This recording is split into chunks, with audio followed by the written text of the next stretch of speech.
സ്വർണ്ണപ്പാളി മോഷണ വിവാദം അത് നാളുകളായി കത്തിക്കൊണ്ടിരിക്കുകയാണ്. ഇന്നും നാളെയും വളരെ പ്രധാനപ്പെട്ട ഒരു ദിവസവും കൂടിയാണ്. കാരണം കണക്കെടുപ്പിനായി ഹൈക്കോടതി നിശ്ചയിച്ച ജസ്റ്റിസ് KT ശങ്കരൻ ഇന്ന് സന്നിധാനത്തെത്തുമെന്നുള്ളത് തന്നെയാണ് അതിൻ്റെ ഏറ്റവും പ്രധാനപ്പെട്ട കാരണം. സന്നിധാനത്തെ സ്ട്രോങ് റൂമിലും അറ്റകുറ്റപ്പണി പൂർത്തിയാക്കി എത്തിച്ച ദ്വാരപാലക പാളികളും ജസ്റ്റിസ് KT ശങ്കരൻ പരിശോധിക്കും.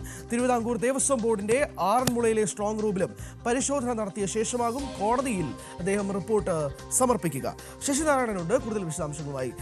ശശി, പമ്പയിലെത്തി എന്നുള്ളതാണ്, ജസ്റ്റിസ് KT ശങ്കരൻ പമ്പയിലെത്തി എന്നുള്ളതാണ് മനസ്സിലാക്കുന്നത്. 11 മണിയോടുകൂടി അദ്ദേഹം സന്നിധാനത്തെത്തുമെന്ന് മനസ്സിലാക്കുന്നു.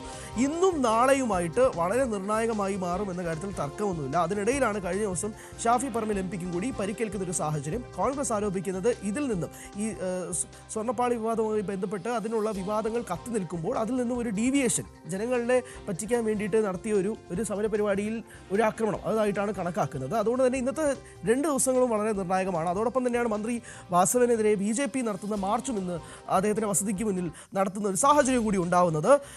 എന്താണ് കൂടുതൽ വിശദാംശങ്ങൾ? ഈ സ്വർണ്ണപ്പാളി വിവാദം വലിയ സമരങ്ങളുടെയും പ്രതിഷേധങ്ങളുടെയും ഭാഗമായി മാറിയ സാഹചര്യത്തിലാണ് ഇപ്പോൾ ശബരിമലയിൽ ഇത് സംബന്ധിച്ച് കണക്കെടുക്കുവാൻ കോടതി തന്നെ നിയോഗിച്ച ജസ്റ്റിസ് KT ശങ്കരൻ എത്തിയിട്ടുള്ളത്. അദ്ദേഹം പമ്പയിലാണ് ഇന്നലെ രാത്രിയിലെത്തിയത്, വൈകിട്ടാണ് എത്തിയത്. എന്തായാലും ഇന്ന് സന്നിധാനത്ത് എത്തിച്ചേർന്നതിന് ശേഷം സ്ട്രോങ് റൂം പരിശോധിക്കും. അത് പ്രധാനമായും സ്വർണം പൂശിക്കൊണ്ടുവന്ന ഈ ഓണ സമയത്ത് ഇവിടെ നിന്ന് കൊണ്ടുപോയ ദ്വാരപാല ചിത്രങ്ങൾ ചെന്നൈയിൽ കൊണ്ടുപോയത്, പിന്നീട് സ്വർണം പൂശി തിരികെ എത്തിയിട്ടുണ്ട്. അതിൽ കൃത്യമായി അത് ആദ്യം പരിശോധിക്കും. പിന്നീട് അവിടുത്തെ മറ്റ് കാര്യങ്ങളെല്ലാം പരിശോധിച്ച് എക്സിക്യൂട്ടീവ് ഓഫീസറുടെ സാന്നിധ്യത്തിലായിരിക്കും നടത്തുക. ആ പരിശോധിച്ച ശേഷം ഇന്നും നാളെയുമാണ് പരിശോധന പ്രധാനമായി നടത്തുക. സ്വർണ്ണത്തിൽ കുറവുണ്ടോ എന്നുള്ള കാര്യങ്ങളൊക്കെ വലിയ രീതിയിലുള്ള ചർച്ചയായിരിക്കും സാഹചര്യത്തിലാണ് കൃത്യമായി പരിശോധന ഹൈക്കോടതിയുടെ നിർദ്ദേശപ്രകാരം ഉണ്ടായിരിക്കുന്നത്. അത് പരിശോധിച്ച ശേഷം ആറന്മുളയിലാണ് പ്രധാനമായും തിരുവിതാംകൂർ ദേവസ്വം ബോർഡ്, പത്തനംതിട്ട ശബരിമലയുടെ സ്ട്രോങ് ഉള്ളത്.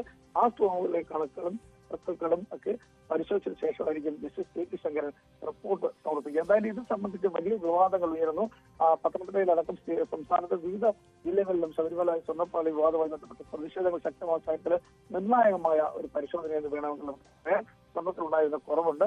അത് ഇവിടെ പോയി എന്നുള്ള കാര്യങ്ങൾ കൂടി കോടതി ചോദിച്ചിട്ട് അത്തരം കാര്യങ്ങളൊക്കെ കണ്ടെത്തുക എന്നൊരു ലക്ഷ്യം കൂടിയുണ്ട്. അപ്പം റെക്കോർഡുകൾ, അതായത് മകസറുകൾ ഒക്കെ പരിശോധിക്കേണ്ടതായിട്ടുണ്ട്. അതിനകത്ത് സ്വർണ്ണപ്പാളിക്കിടെ ചെമ്പുപാളിയാകുന്നു, അത്തരത്തിലുള്ള കാര്യങ്ങളൊക്കെ ഇതെല്ലാം ദേവസ്വം ബോർഡ് ജീവനക്കാരും മറ്റ് ആളുകളൊക്കെ ഒപ്പിട്ടതാണ്. അപ്പൊ അതിലെല്ലാം ഉള്ള ചില പങ്കുകൾ ആളുകളുടെ ഈ കുറവുണ്ടായ കാര്യത്തിൽ ഇതിനകത്ത് അനധികൃതമായിട്ടുള്ള കാര്യങ്ങളെല്ലാം പരിശോധന നടത്തുന്ന കാര്യമാണ് പ്രധാനമായും ചെയ്യുക. എന്തായാലും സ്വർണ്ണപ്പാളി 9 മണിയോടുകൂടി ഇതുമായി ബന്ധപ്പെട്ടുള്ള പരിശോധന സന്നിധാനത്ത് അദ്ദേഹം നടത്തും.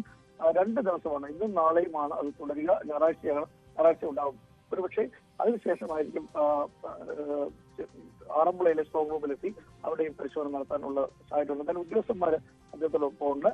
കോടതി നിർദ്ദേശപ്രകാരമുള്ള കാര്യങ്ങളായിരിക്കും നടക്കുക. അതിനുശേഷമായിരിക്കും ഒരുപക്ഷെ വലിയ വിവാദങ്ങൾ കത്തി നിൽക്കുന്ന ഈ സ്വർണ്ണപ്പാളി വിവാദത്തിൽ പിന്നീടുള്ള കാര്യങ്ങൾ വ്യക്തമാവുക. എന്തായാലും കോടതിക്ക് നിർദ്ദേശം നൽകുന്ന റിപ്പോർട്ട് അദ്ദേഹം സമർപ്പിക്കും. അതുപോലെ മാധ്യമങ്ങളെ കാണുന്നതിനും കോടതി ഒരു വിലക്ക് ഉണ്ട്. അദ്ദേഹത്തിന് ദൃശ്യങ്ങൾ മാത്രമായിരിക്കും ഒരുപക്ഷെ പകർത്താനാകുക. എറണാകുളത്ത് പോകുന്നതിനും മാധ്യമപ്രവർത്തകർക്ക് വിലക്കുണ്ട്. എന്തായാലും പമ്പയിൽ അദ്ദേഹം രാത്രിയിലാണ് എത്തിയത്. രാവിലെ 9 മണിയോടുകൂടി സന്നിധാനത്ത് എത്തുമെന്നാണ് നമുക്ക് അറിയാൻ കഴിയുന്നത്. അതിനുശേഷമായിരിക്കും ഈ നടപടിയിലൊക്കെ കടക്കാനായിരിക്കും. യെസ്, അത് തന്നെയാണ് സാഹചര്യം. ഏറ്റവും പ്രധാനപ്പെട്ടതായി ഹൈക്കോടതി നിശ്ചയിച്ച അമിക്കസ് ക്യൂറി KT ശങ്കരൻ ഇന്നും നാളെയുമായിട്ട് സന്നിധാനത്ത് സ്ട്രോങ് റൂമിൽ പരിശോധന നടത്തും. തിങ്കളാഴ്ച ആറന്മുളയിൽ പരിശോധന നടത്തും. അതിനുശേഷമായിരിക്കും അദ്ദേഹം റിപ്പോർട്ട് സമർപ്പിക്കുക. ശശിനാരായണനാണ് വിവരങ്ങൾ നൽകിയത്. ശബരിമലയിലെ സ്വർണ്ണക്കൊള്ളയിൽ പ്രത്യേക അന്വേഷണ സംഘം ഉടൻ കേസ് രജിസ്റ്റർ ചെയ്യും. ഉണ്ണികൃഷ്ണൻ പോറ്റി, ദേവസ്വം ബോർഡ് അഡ്മിനിസ്ട്രേറ്റീവ് ഓഫീസറായിരുന്ന മുരാരി ബാബു ഉൾപ്പെടെ 9 ഉദ്യോഗസ്ഥരെ പ്രതി ചേർക്കും. ഇവരെ ചോദ്യം ചെയ്തതടക്കമുള്ള നടപടികളിലേക്ക് വൈകാതെ അന്വേഷണ സംഘം കടക്കും. ശബരിമലയിൽ നിന്ന് കടത്തിയ സ്വർണത്തിൽ 474 ഗ്രാം സ്വർണം ഉണ്ണികൃഷ്ണൻ പോറ്റി കൊണ്ടുപോയെന്നാണ് ദേവസ്വം വിജിലൻസിന്റെ കണ്ടെത്തൽ. ഈ സ്വർണം എന്ത് ചെയ്തുവെന്ന് പ്രത്യേക അന്വേഷണ സംഘം പരിശോധിക്കും. ADGP H വെങ്കടേഷിന്റെ മേൽനോട്ടത്തിൽ police academy assistant director S ശശിധരനാണ് കേസ് അന്വേഷിക്കുന്നത്.